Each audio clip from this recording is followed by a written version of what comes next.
Je reste persuadé que ça doit rester une affaire de tripes, pas seulement d'intellect. Et je pense que nous touchons là au cœur de notre ligne de fracture, qui est en réalité le reflet de deux sensibilités différentes face au monde. Il est temps pour nous de rassembler nos arguments, je crois.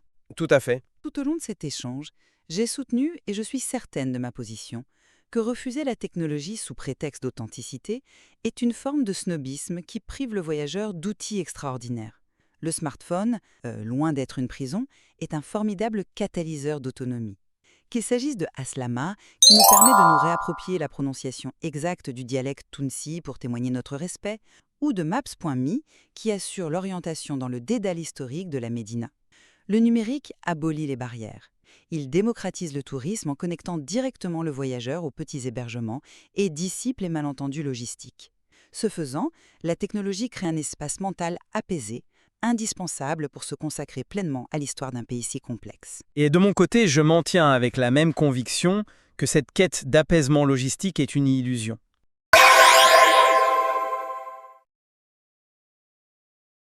Un vieux guide touristique est posé sur une table poussiéreuse. Un Tunisien achète du pain en parlant la derja avec une aisance naturelle. Un étudiant étranger essaie maladroitement de communiquer en arabe littéraire. Son interlocuteur rit et tente de traduire ce qu'il dit en tunisien courant. L'étudiant découvre l'existence d'Aslema, une application mobile révolutionnaire. L'application décode les sons gutturaux qui forment l'essence de la derja. Aslema utilise l'alphabet de chat arabe pour transcrire les sons complexes.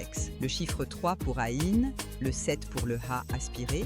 Le jeune homme est fasciné. Avec Aslema, il commence à comprendre les racines berbères et françaises. Il commande son premier pain sans erreur. Et le vendeur lui sourit chaleureusement. Les mots n'étaient plus un mur, mais un pont entre eux deux.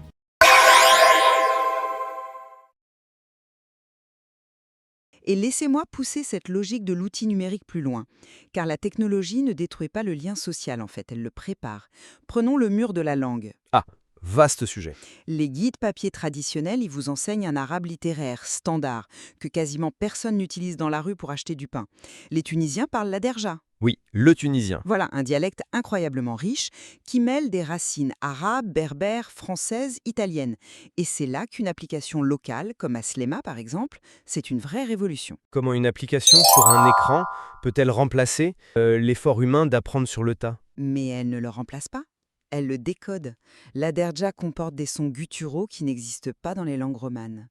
Aslema utilise l'alphabet de chat arabe. Avec les chiffres, oui. Exactement, intégrant des chiffres comme le 3 pour le son Aïn ou le 7 pour le Ha aspiré, pour représenter ces sons.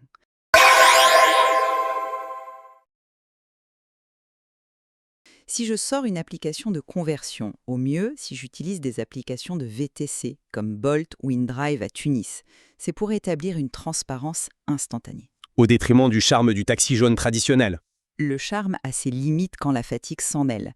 Mécaniquement, que fait l'application de VTC ? Elle fixe le prix du trajet avant même que vous ne montiez dans le véhicule. Vous n'avez pas à négocier âprement avec un chauffeur de taxi sous une chaleur de 40 degrés alors que vous venez d'atterrir. Ouais. La méfiance disparaît et parce que la transaction financière est sécurisée par l'algorithme, le trajet en voiture se transforme en fait en véritable moment de convivialité.